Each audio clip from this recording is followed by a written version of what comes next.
No, it's all right, honestly. It's my fault. I should have realised it was too short notice to invite you over for dinner. Yeah. Listen, would you fancy dropping down to the bar a bit later on, then? We could have a drink and I could show you around. Smashing! Right, yeah, OK. I'll see you a bit later on this afternoon, then. Bye. Are you all right, Bing? She had already made plans. Of course I'm right. You don't expect a woman like Molly to give her dining arrangements to the last minute, do you? Don't suppose you fancy coming over to Barbrook for your dinner, do you? One of our jackies laid a bit of a spread on. No, thank you. I'm not going to be your second choice. Besides, I'm just about to go into work. You know what? I still can't believe it. I think I'm in there. I think she really fancies me. How does she? Well, I'll tell you one thing. I cannot believe your behaviour at the golf club last night. How do you mean? You know perfectly well what I mean. You left me on my own for the entire evening.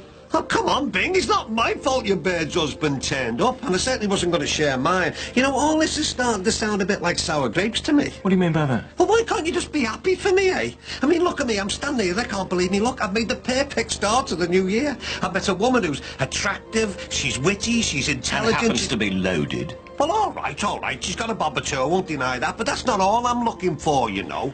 I'm also looking for someone to spend the rest of my life with. And although it's early days, I think I've found her. What? Susanna took off on you? You're joking, aren't you? She was, Katie. I couldn't believe it. One minute I was kissing Ben, and the next thing she was standing over us shouting her mouth off. Great start to the new year, isn't it? Sounds like you'd had a busy night. I'll kill Peter. I knew we should have stayed in Barbrook instead of going to that cabaret club. Missed out on all the action. Katie, it wasn't funny. She made a show of me in front of all my customers. What? A show started in front of everyone? Yeah. What do you think I meant? Well, when you said you were snogging Ben, I thought she caught you in a quiet corner somewhere. No, we were sitting in front of the bar. It was just an innocent New Year's kiss. But that's not the point. Oh, Jackie, the shame of it. I mean, what made her do that? Talk about drawing attention to yourself. That is exactly what I said. She went off her head. She just didn't care. I had to take her into the office to try and calm her down. What did Ben make of all this? I don't know. I just made up some lame excuse about Susanna going on because she couldn't get served. Was he having any of it, like? Well, he's had a few by then, so he's more interested in having another snog. God, Jackie, if she's like this now, God help you if you do get pregnant. You don't have to do that. It's all right. Do you want me to fix you something to eat? No, I'm not hungry. You can avoid me as much as you like, Susanna, but I'm not going anywhere until you've explained to me exactly what's going on. Well, okay. I just find the atmosphere of smug disapproval rather hard to take. What do you expect? Right. I'll go have a shower and clear my head, and then we can talk.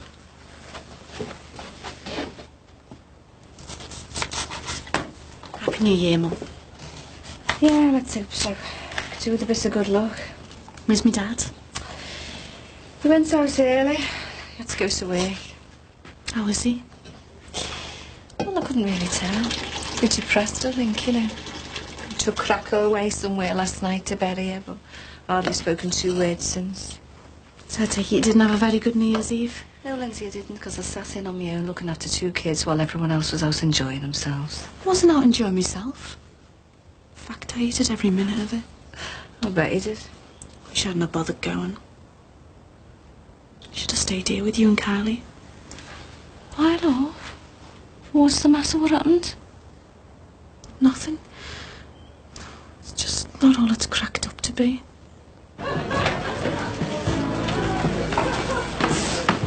Hiya. Oh, hiya, Dad. How much do you reckon we made last night, then? Have you heard this, Casey? I mean, what happened to Happy New Year? I'm sorry, love. I was coming to that. Happy New Year, love. All the best. Katie, Happy New Year. Happy New Year. Many of them, love. So, how did it go? Oh, we were very busy. In fact, we did really well. So, how did your New Year's Eve go? Oh, smashing. Went out with Molly, didn't I? Sounds like it's getting serious. I'm surprised you haven't dumped us and gone to dinner with her. You do realise we've got a Vessie, you know? Oh, well, no worries. She's coming round later, and I just know that you are gonna love her. So when you say she's having your baby, how far has all this gone exactly? I mean, is she pregnant already? No. Well, she might be. There's been 2 attempts. The last one was over Christmas, so we should know if we've been successful next week. So, is Max actually sleeping with this girl? No, of course not. It's all being handled very sensitively. It's all here in the leaflets. There's nothing sordid about it. It's all above board. We've even signed contracts. Above board? It's illegal, for heaven's sake. You can't just pay some girl to have a baby for you. I didn't expect you to understand. And it's immoral. Babies are supposed to be born into a loving and stable relationship, not out of some business contract. This baby will be born into a loving and stable relationship. Max and I are wonderful parents. Why should we be stopped from fulfilling ourselves because of that terrible accident? What happened to Matthew and Emily was unbelievably cruel, but that doesn't make what you're doing now right. Surely you can see that. Lisa, I don't want to listen to this. You've made your point. We'll just have to agree to disagree now. Do you want some lunch?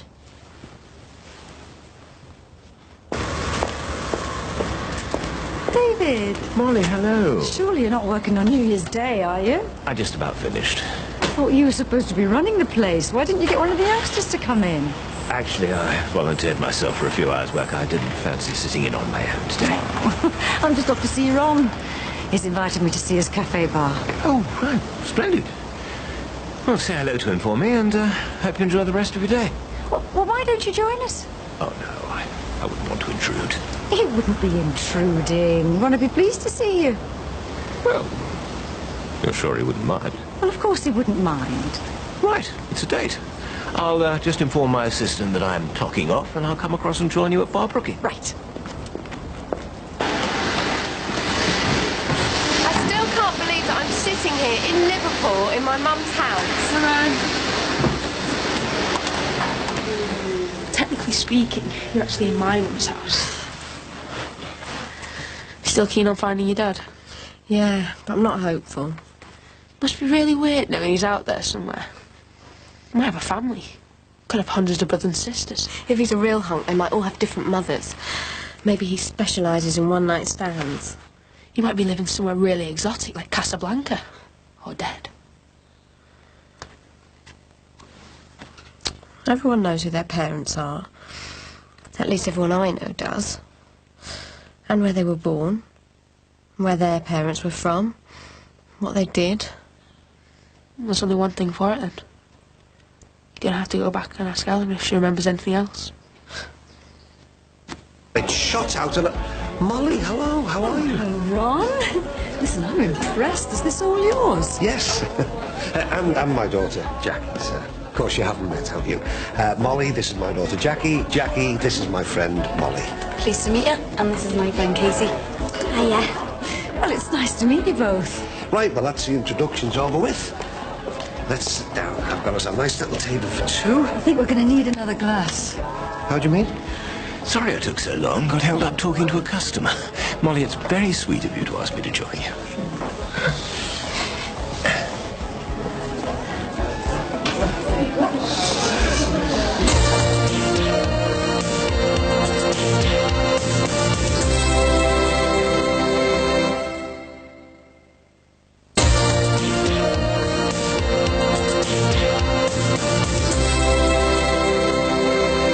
Look, Susanna, I didn't set out to upset you.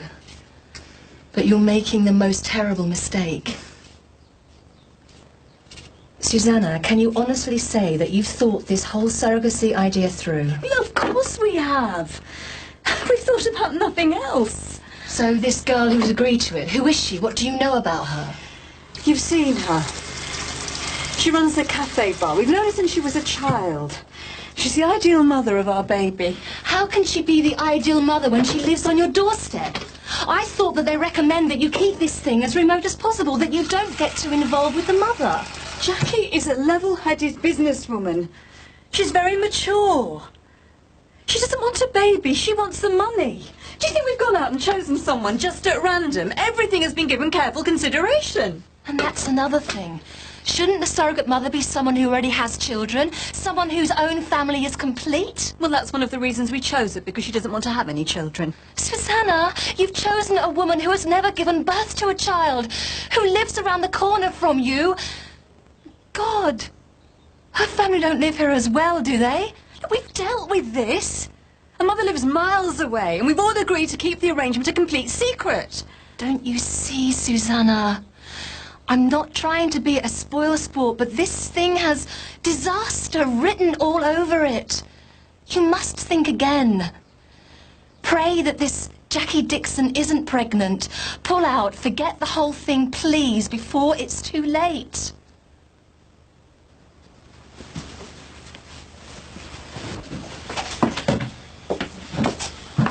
Come on. Flip-flop. I thought it might be a good idea if we all went out somewhere this evening. Oh, that's a good idea. Where do you have in mind? Well, how does bowling sound? Bowling. Yes, why not? Well, Louise and I were planning on giving Eleanor the third degree about Nick the Bike Freak, weren't we, Louise? Yeah, I was hoping you might be able to tell me something else about my dad. Look, I know this must be frustrating for both of you, but I've told you everything I can remember.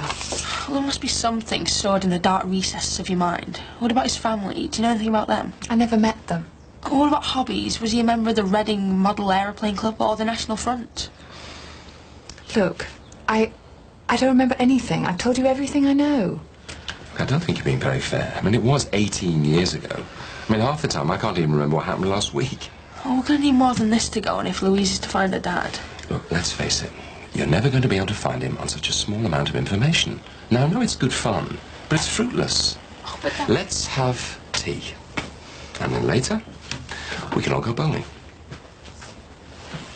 So, Molly, what New Year's resolutions have you made? Oh, to live life to the full. Yeah, I'll drink to that. It isn't, as they say, a rehearsal, is it? Speaking of it, isn't it time you went back to work? Oh, no. I'm all right for a bit longer. Now then, what are you two gentlemen having to drink? Molly, you just put your money away. I'm not having you paying for drinks. Bing can get them. Yes, of course. So what are we having? Same again?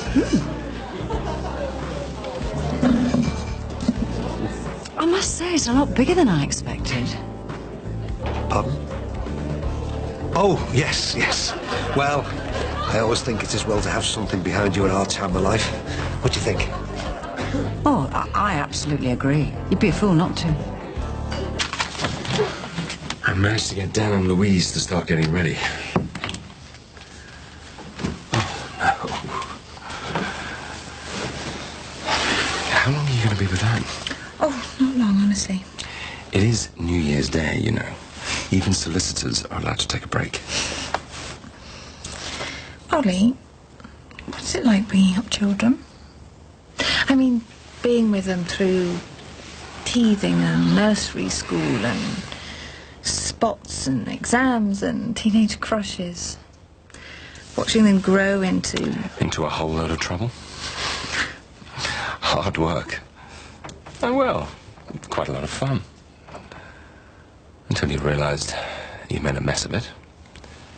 And it's too late to do anything about it. I was just thinking about Nick Johnson and his kids. If he goes down after the trial, what's going to happen to them?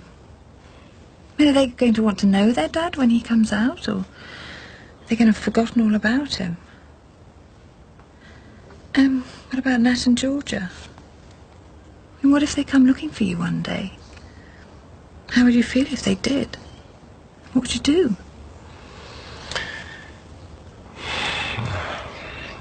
I don't know. It's difficult, isn't it? Anyway, are we going bowling or not?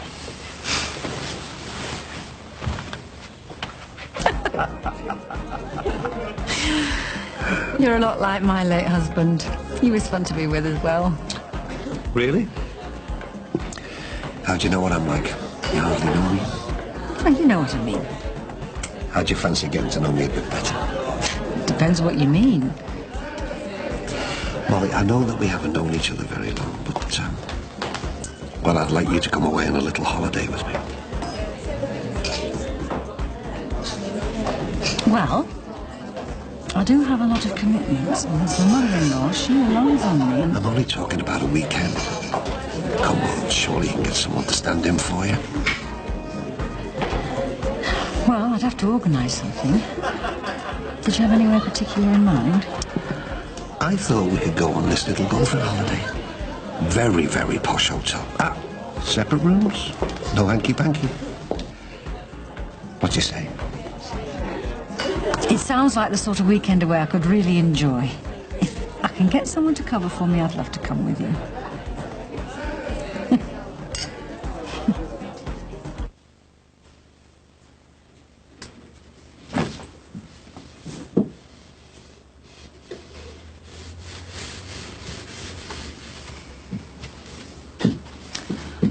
Well, that's everything.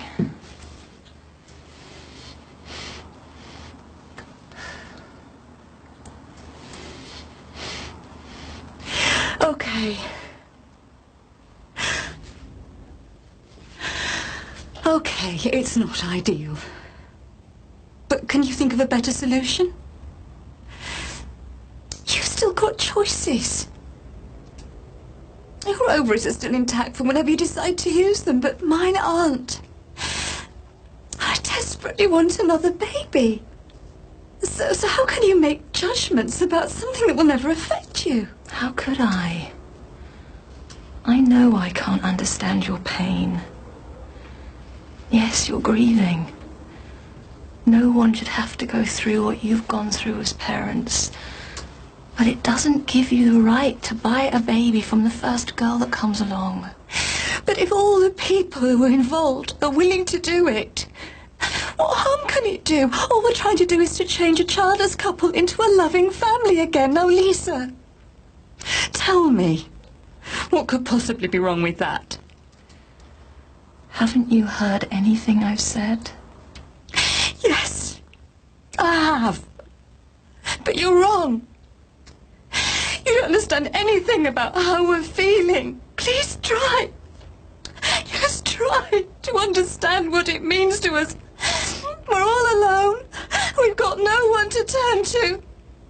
I couldn't bear it if you hated me. I need you. I need you to help me. Oh, Lisa. Please. Okay, you two, let's get the show on the road. What are you doing, Dan? Come on, time to go. What's that? Oh, it's something Dan got off the net. It's a list of bike shops in Reading. What? I don't believe it. You don't seriously imagine that some hippie I met once at a party 18 years ago is still going to be working there, do you? Ollie, please tell them this is getting really boring. I met him once, okay? I'm sorry your father's not Prince Charming or George Clooney. His name's Nick, that's it. So why are you wasting all our time looking for him when it's obvious you're never going to find him? Now, are we going out or not?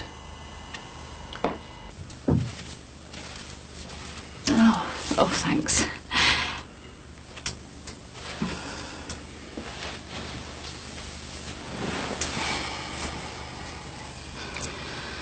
Susanna, please give up this surrogacy idea. Can't you see it can only lead to more unhappiness between you and Max? There are too many things that can go wrong. No, it's not an ideal situation. Look at last night. And who knows, if I hadn't been there, Jackie might have ended up sleeping with Ben. It'd be terrible if it wasn't Max's baby, if she'd conned us out of all that money. Yes, it would be. Susanna, listen to me, please. I know that the last year has been terrible and that nothing that anyone can ever say can make it right. But you lost your children less than a year ago. You're not ready to start another family. You can't replace the children you lost.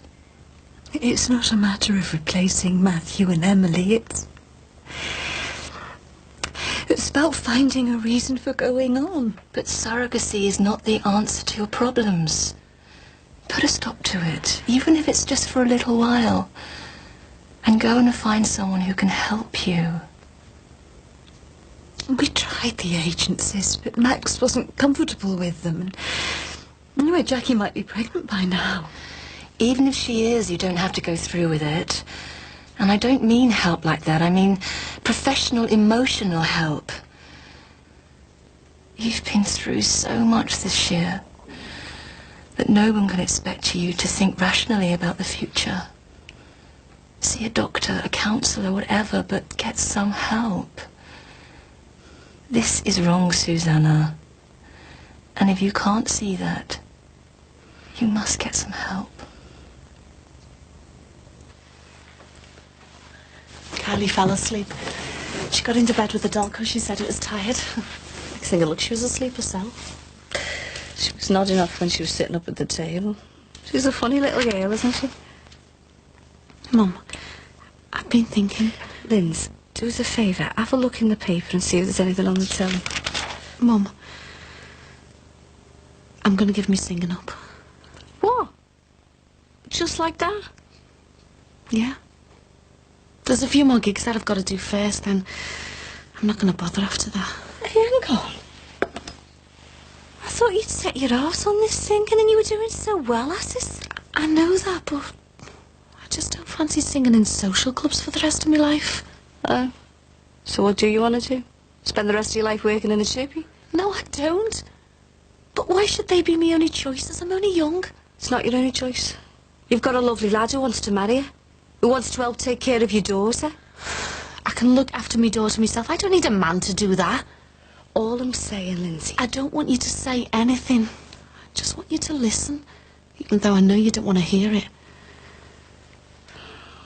Go on. I just feel I'm stuck in a rut. Nothing in my life's going the way I want it to.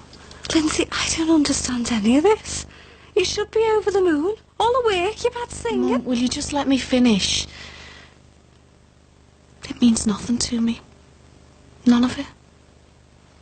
Not even Peter? Don't get me wrong. Peter's lovely, I know that. It's just not what I want. So what do you want? I know I've made a lot of bad decisions. I don't want to make another one. But I know what I want. I want Barry. You want Barry Grant after everything that's happened? Listen, lady, you are throwing away a good career, and you're throwing us away for nothing. It's all right you saying that, Mum. But it makes me feel alive.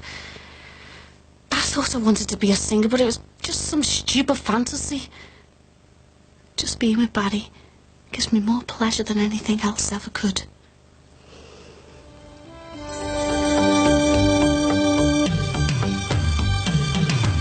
Next on 4, Fear of Death, Lust for Knowledge and the Birth of a Monster. Obsession, Madness and Terror in Mary Shelley's Frankenstein.